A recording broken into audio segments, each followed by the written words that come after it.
अस्सलाम वालेकुम। एक बार फिर चार टर्म से रिलेटेड फैक्टराइजेशन का केस नंबर 2, उसकी एक और एग्जाम्पल हमारे सामने है।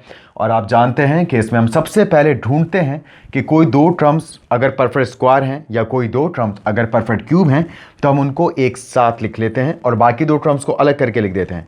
जो दो टर्म्स परफेक्ट स्क्वायर या परफेक्ट क्यूब आती हैं उन पर फॉर्मूला लगा देते हैं और बाकी जो दो टर्म्स हैं उनमें से हम कॉमन ले लेते हैं।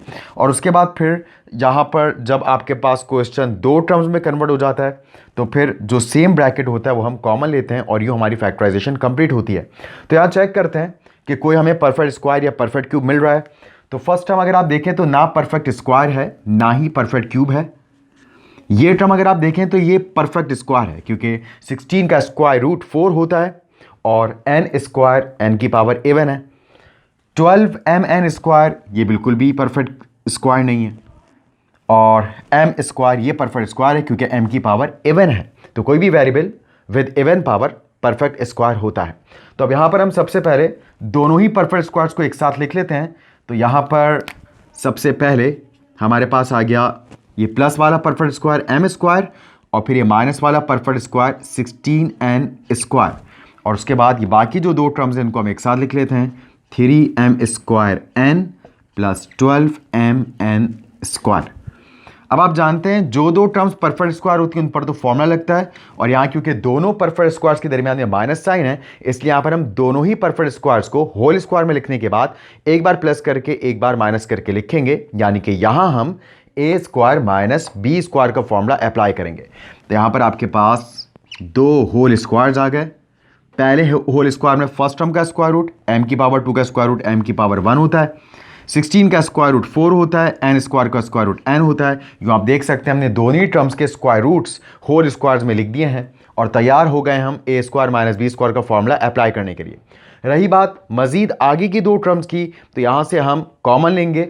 तो आप देख सकते हैं नंबर्स में 3 कॉमन है क्योंकि 3 के टेबल में 3 और 12 दोनों आते हैं और कॉमन लेने के हवाले से हमने शुरू के एपिसोड्स में बहुत तफसील से प्रैक्टिस की है।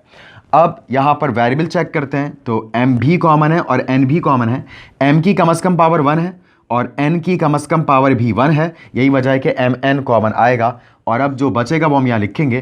पहली टर्म में अगर आप देखें तो 3 बाहर है, n बाहर है, m की पावर 2 में से m की पावर 1 बाहर है तो यहाँ m की पावर 1 रह गया। और ये वाला साइन इससे पहले कि आप ब्रैकेट में लिखें ये बाहर वाले साइन से मल्टीप्लाई करवाएं, माइनस प्लस माइनस ही होता है। उसके बाद 3 4 12 होता है और m बाहर है, लिखने की ज़रूरत नहीं है। n स्क्वायर में से एक n बाहर है और एक n अंदर रह गया। अब आप देख सकते हैं यहाँ पर a square minus b square का फॉर्मूला अप्लाई हो रहा है। अप्लाई करते हैं यानी कि दोनों टर्म्स को एक बार प्लस करके और एक बार माइनस करके लिखते हैं और आगे ये टर्म्स एज इट इज़ यानी कि 3mn under bracket m minus 4n। अब आप देख सकते हैं हमारे पास दो टर्म्स हैं क्योंकि ब्रैकेट्स की भले ही कितनी लंबी चेन क्यों ना हो, अगर ब्रैकेट्स मल्टीप्लाइंग फॉर्म में हैं वो सारे ब्रैकेट्स एक टर्म माने जाते हैं। तो यहाँ पर ये दोनों ब्रैकेट्स का प्रोडक्ट एक टर्म है और यहाँ पर 3mn और इस ब्रैकेट m माइनस 4n का प्रोडक्ट दूसरी टर्म है। तो इन दोनों टर्म्स में से अगर आप देखें तो हमारे पास m माइनस 4n का ब्रैकेट सेम दिखाई दे रहा है। तो जो ब्रैकेट भी सेम दिखाई देता है उसे हम कॉमन ले लेते हैं।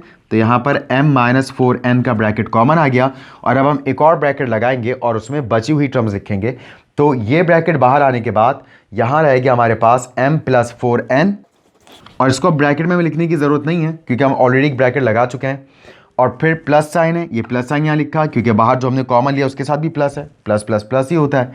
और ब्रैकेट बाहर है m माइनस 4n का, यहाँ रह गया 3mn। तो यूँ आप देख सकते हैं यहाँ पर भी हमारी फैक्टराइजेशन कंप्लीट हुई। तो उम्मीद है कि आपको चार टर्म्स की फैक्टराइजेशन अच्छे अंदाज से समझ आई होगी। अब इंशाल्लाह नेक्स्ट एपिसोड से हम बाकायदा तौर पे चैप्टर नंबर 5 की एक्सरसाइजेस का आगाज़ करेंगे क्योंकि ये सबसे ज़्यादा इम्पॉर्टेंट टॉपिक है आपके सिलेबस के एतबार से, ना सिर्फ आपके इस क्लास के सिलेबस के लिए बल्कि आगे जितनी भी लेवल्स हैं मैथमेटिक्स के, आप जो भी क्लास में होते हैं, जो भी आप लेवल पर होते हैं, वहाँ पर आपको अलजबरा में अक्सर व बेशतर फैक्टराइजेशन की ज़रूरत पड़ती है।